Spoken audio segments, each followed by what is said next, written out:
Playtonic Games has just released a new trailer showcasing 5 new multiplayer games in Yooka-Laylee. Not only that, but the official PlayStation magazine has released a new magazine that features a horde of new Yooka-Laylee information. Today, we'll be going over a summary of what was covered within these updates. For most of this video, Yooka-Laylee researcher Tyler will be analyzing the multiplayer trailer, while I will be going over a summary of what was covered in the official PlayStation magazine. Time to reptile roll into this analysis. The minigames that we can play in Yooka-Laylee. There are 8 multiplayer minigames in Yooka-Laylee. These can be unlocked in-game by collecting items called play coins. There is 1 hidden play coin per world, including the hub world, Hivory Towers. There is also 1, or possibly more, arcade machines found in each world. Once the player has collected a play coin, they can meet Rexter64us at the arcade machine in the worlds, and permanently unlock the minigame. Once the minigame is unlocked, the player can play that minigame from the specific arcade machine or from the main menu. Now for the minigames themselves. There are 8 unlockable multiplayer minigames in total in Yooka-Laylee.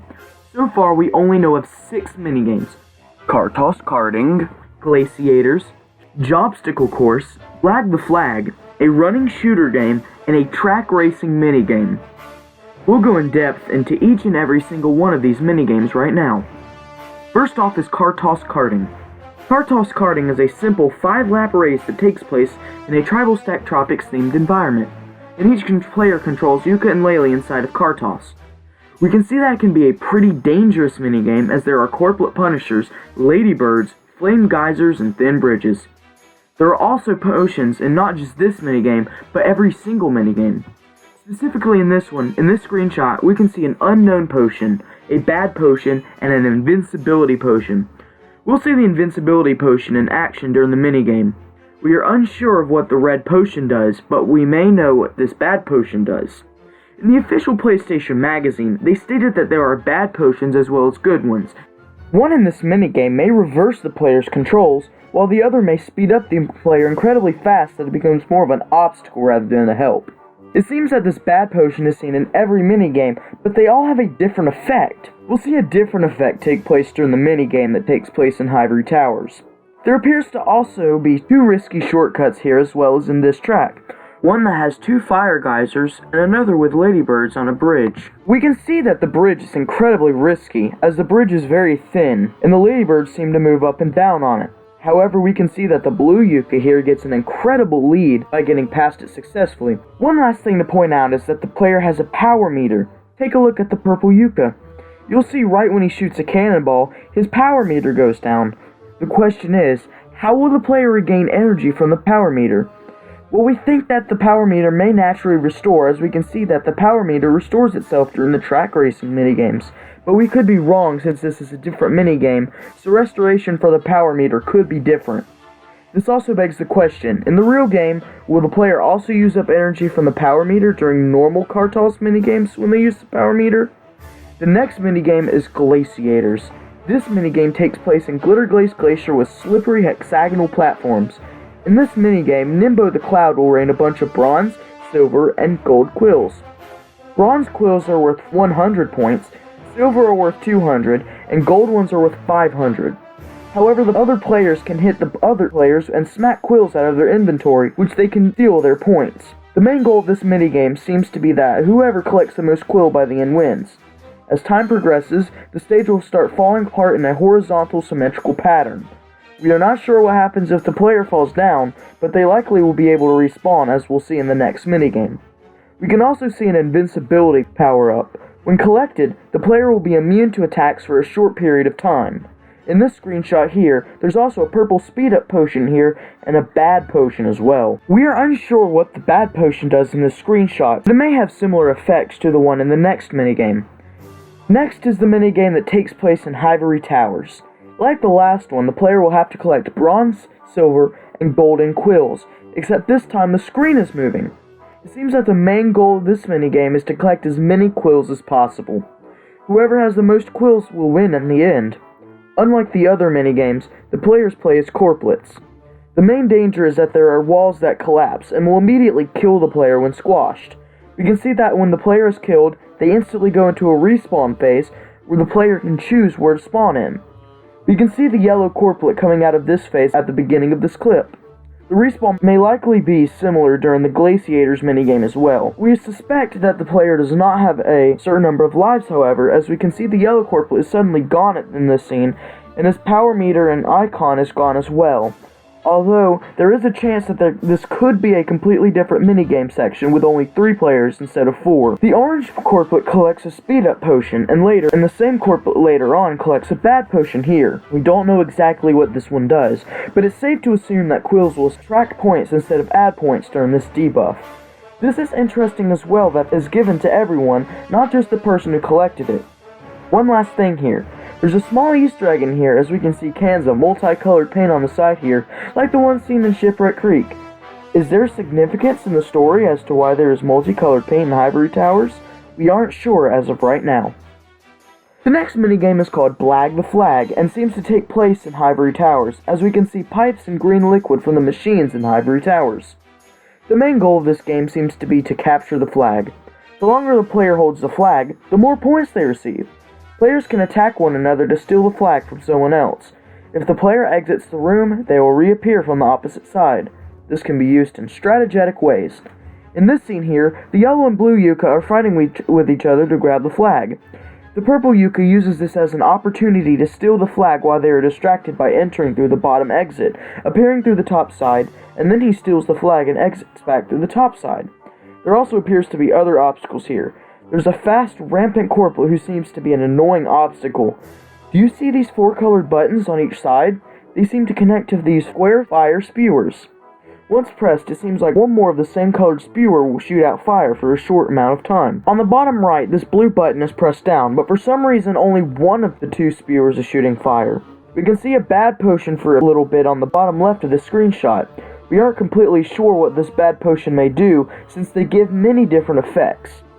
On the bottom left, we can also see a purple speed-up potion like in the last minigame. Lastly, this is one of the 3 minigames that we get a small glimpse of in the single-player mode. The point of the single-player mode is to rack up as many points as possible for a high score. There are also corporate punishers walking around during this single-player mode. We're not sure if they will be there during the multiplayer version. The 5th minigame is where the players are running on a bridge in Tribal Stack Tropics, shooting at the numerous amount of corporates. The main goal of this minigame is to get as many points as possible by shooting projectiles. Hitting one corporate with a projectile scores the player 100 points. The ladybirds also give points when hit. When the blue corporate hits the ladybird, we can see his score changes. However, we are unsure by how many points the ladybird gives, since Rexter's chat dialogue covers up the important numbers on the bottom left. The players as a team take down the corporate punisher. However, the last person to deal the final hit will gain 500 points. We can also see that the orange Yooka is using a power-up from an unseen potion, which seems to allow the player to rapidly shoot projectiles at a fast rate. This is also another minigame where we can see a single-player mode. The obstacle course is a minigame that we see in the trailer. The trailer races on 6 different tracks in Capital Casino. Whoever racks up the most points from bronze, silver, and gold quills is the winner. However, we don't know if the player receives bonus points by reaching the end first. The players here can switch the track that they are on and must avoid obstacles while running. Like the Glaciators minigame, there's an invincibility potion. There's also a bad potion, but we do not know what it does. Perhaps it will subtract quills instead of adding quills like in the Hivory Towers minigame?